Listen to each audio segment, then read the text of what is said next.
1 second, type a word or place. All right. Welcome to the White Rabbit YouTube channel again. Oh no, I thought it was solved.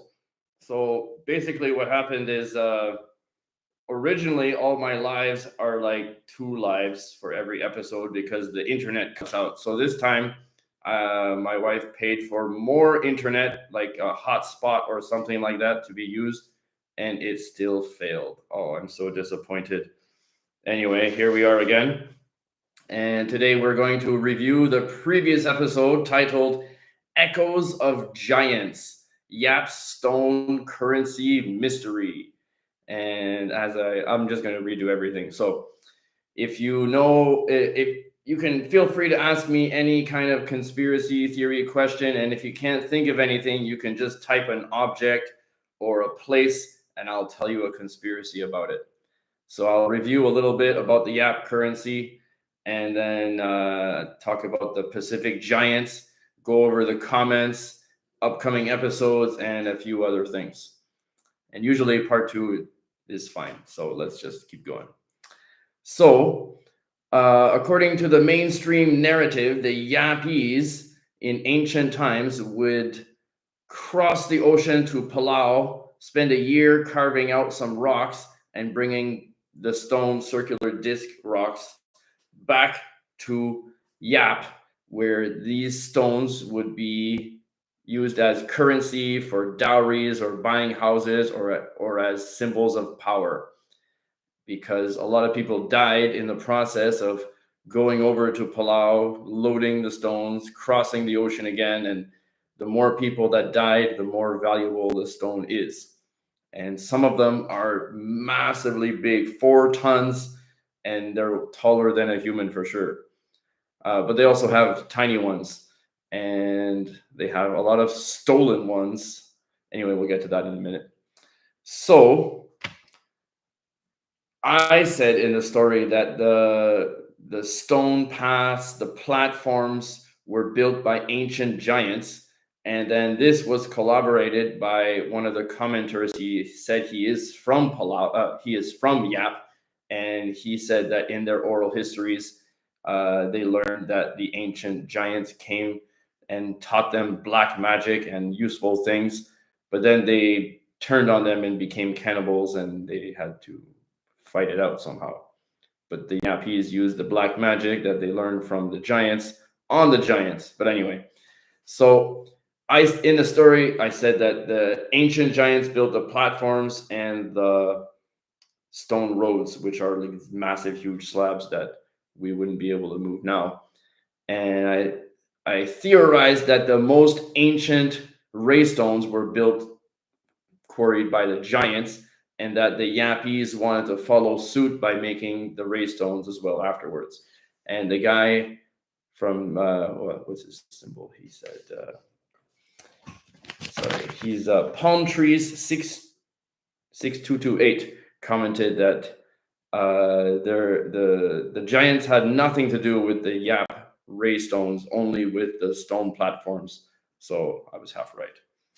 Anyway, I did see that somewhere, but I, of course, don't know the oral legends as well as a Yapese would.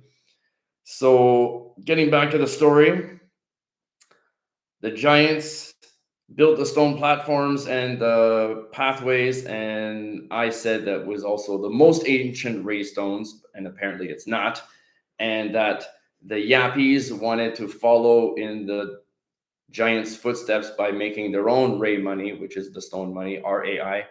And then,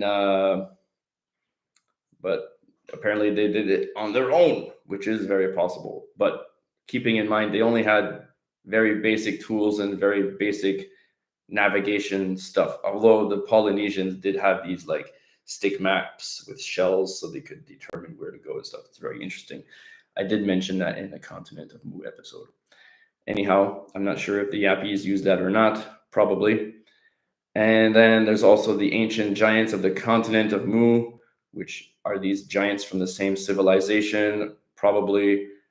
Anyway, so the way that the Yapese actually quarried the stone was they would build a big fire And then when the fire was heating up the rock, they would throw water onto the fire, which would crack the rock because of the temperature difference. And then they would spend a year carving out one stone and then transporting it back. And then it's worth more and more money. I also mentioned the continent of Mu giants, which is continent Mu is like this dotted line here, as well as on this side. And so we have the Caroline Island giants that we mentioned in the Nan Madol episode, as well as the Nan Madol Pope Micronesia giants. And then there's the Palau giants, which will be in the next episode, which I say that Palau must have been influenced by the continent of Mu because it was not part of the continent of Mu.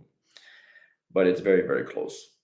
And then there's Tonga, Fiji, Samoa, Tuvalu, the Cook Islands, Easter Island, and Hawaii giants. And there's also the Fed giants, F-A-I-S, which I learned about while researching the Yap episode. I couldn't find that much information about it, but there's also 2 giant brothers on that island.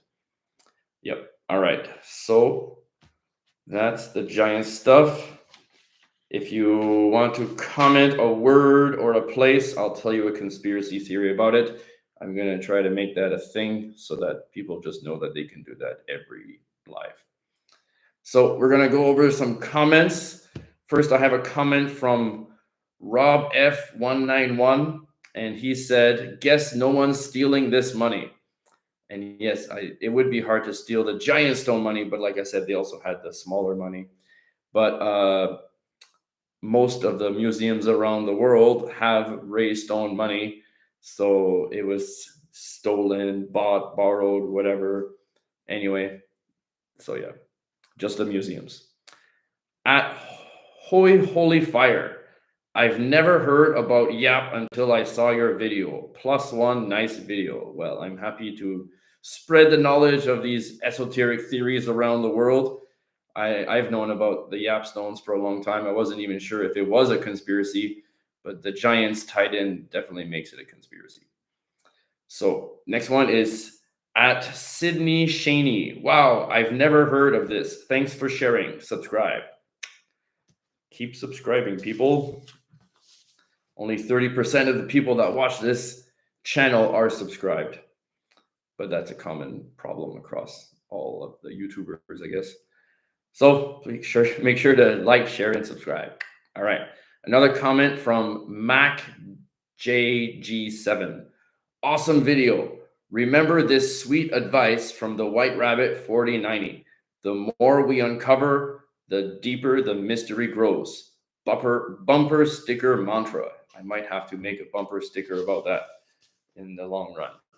So as I mentioned, I had a commenter from Yap, Palm Tree 6228, and as you can see, it's very, very long, and then this, and then this. So I'm just going to read some of the highlighted parts and not the entire comment. If you want to see the full comment, you can just go to the episode, go to the comments, and read through it.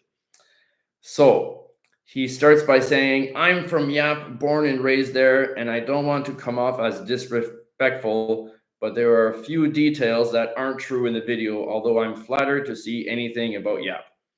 All right.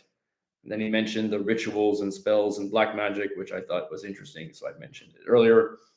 And then we give them, the giants, credit for which were megalithic structures that are older than the stone money. The huge platforms are still there today. According to legend, they came as friendly giants offering gifts of knowledge, but eventually came out of their closet as cannibals and started killing and eating people. I got a comment from Francis. Do you know a conspiracy about carrots? Yes, I will get to that after this guy. So, and he said, "You aren't wrong about the giants being part of our history and having a megalithic imprinting on Yap." All right. Skipping 90% and going to the next one. And then I commented, "Wow, thank you so much for this incredible comment. I'm genuinely honored that someone born and raised in Yap took the time to watch the episode and share such detailed insight. Hearing the oral history directly from a Yape's voice is amazing, and I truly appreciate you helping clarify the story. And he said so many things that I could make an entire episode about it, but be better if I could speak to him, but we'll see. All right.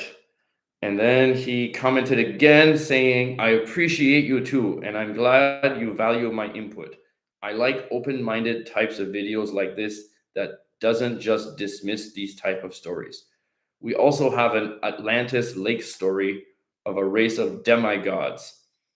A part of the culture today, we also have a worldwide flood story that obliterated our tallest mountain and wrapped it around the southern reef and created a new land.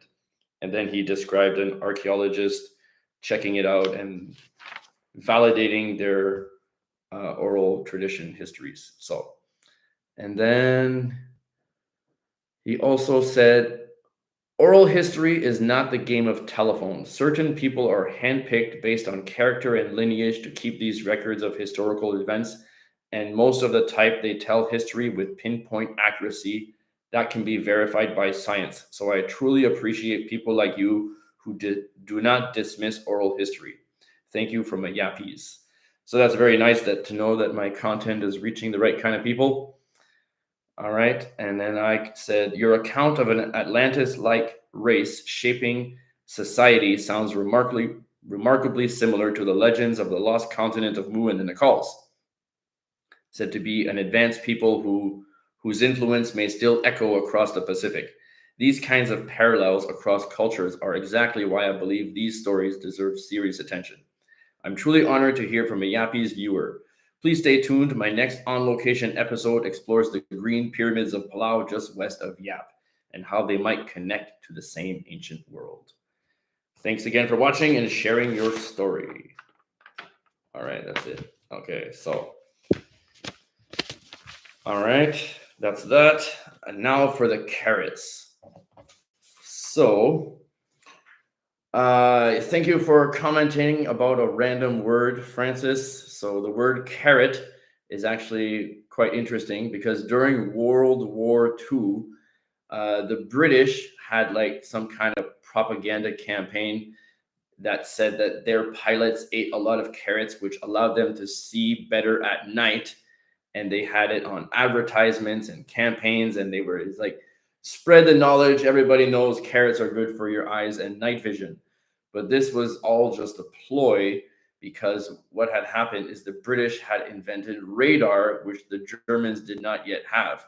So they wanted to give them some kind of reason why all their targets were being hit and not give away the secret. And until this day, many people believe that eating carrots is better for your eyesight. And I didn't know about the night sight, but growing up, I heard that carrots are good for your eyes, but there was no internet, so you couldn't just check it. So that's it for the carrots.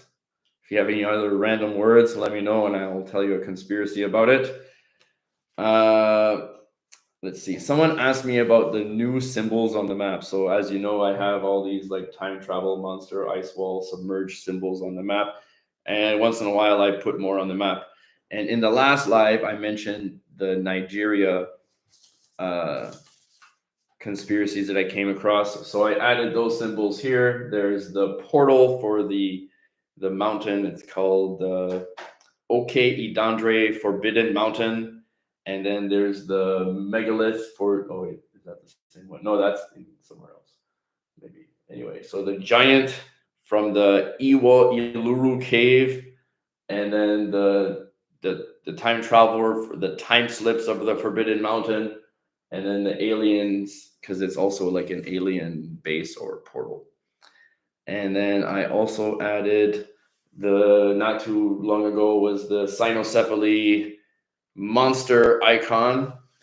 And then I also added this one in Australia and this one in Japan. So the Japan one is called the Kira UFO incident. The wrong way. There we go. In 1975, it was a 3-foot wide metallic UFO, and it was seen by Japanese children over several days. And they said that they saw a small humanoid alien creature inside the 3-meter craft, and it was wearing a silver suit. And there's a lot of documentation, and there's like a mock-up of what the UFO looked like, and so there's a lot of information. I might do that in the future, but I mentioned it to someone, so I put it on the map. And there's the Australia one. I wrote it somewhere. Oh, it's here. So that was in 1978 between Tasmania and Australia, and it was a guy called Frederick Valentic. And he was talking to the Melbourne Air Traffic Control, and he reported being followed by a shiny object with a green light, moving erratically. He said it's hovering, not flying. Then there was 17 seconds of metallic grinding noises, and he was never heard from again. Despite a big search, no one was ever found. So that's another one that I added. And yeah, that's all.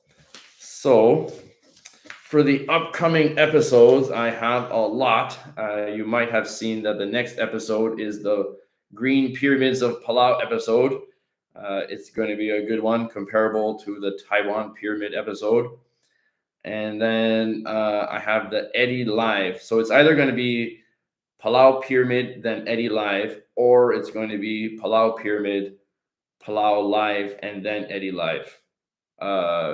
Because I have a commitment this coming Sunday, and if it rains, then it's going to move my stuff around. So we'll have to wait and see what happens there. And then I have the fairies episode. It's completely filmed. I just have to do the background images. And I started filming and writing the next episode, which is the catspiracy. So it's kind of on the line of the cynocephaly dogmen, although it has nothing to do with that. It's just cats and dogs. So yeah, there's a lot of crazy cat conspiracies, including an ancient civilization of feline humanoid beings called the Lyrians, and as well as a similar one from Sirius B. So anyway, that's a really good one. So Nigeria, as I mentioned, I want to make that one. I want to do the Euphrates River drying up and all these mysteries and biblical stuff all tied in together there. And I mentioned before I wanted to do the chakras episode. The Inner Earth episode is upcoming, but it's a little bit long, so I've put it on hold so I could finish the fairies episode. And basically, I'm always filming and doing images at the same time, so I'll probably finish filming the catspiracy video, and then I'll do the images for all three. And at the same time, I'll be doing the fairy images. Get that done first. And then I have an episode about CERN coming up. So I have a friend. He's like he knows all the science stuff, so he's helping me to make heads and tails of all the science stuff, and then I will go into all the conspiracy stuff and mix it all in. It's going to be a good one. There's portals, interdimensional portals. There's like a statue out front in front of the main Saint CERN building in Switzerland. It's like a Hindu goddess reincarnation, something like that. And what is it doing there anyway? And then the inauguration ceremony with like goat Satanish people. It's pretty weird. I do still want to do the ice wall episode, but like I said, it's a big one, so I'm gonna have to do that over like a holiday period or something. And then in July, I have a collab with another YouTuber in Thailand, which I'll basically go on their show, same like the Eddie Live, and just talk about stuff and see how it goes. And I'd like to do the Grand Canyon, a lot of good stuff there, and Hyperborea. Hyperborea is up here and up here. Yeah, basically the North Pole and all kinds of stuff like that. So, all right. Well, I guess there's no more comments. At least the internet stayed on for almost 20 minutes. If you have any more questions, You can ask me on the White Rabbit 4090 Facebook page. You can also ask me about getting this t-shirt or the newer version that I'll show you in the episode after the cat, because I already started filming it. I want consistency. All right. So, as always, uncovering the truth, one conspiracy at a time. See you next week on the White Rabbit YouTube channel.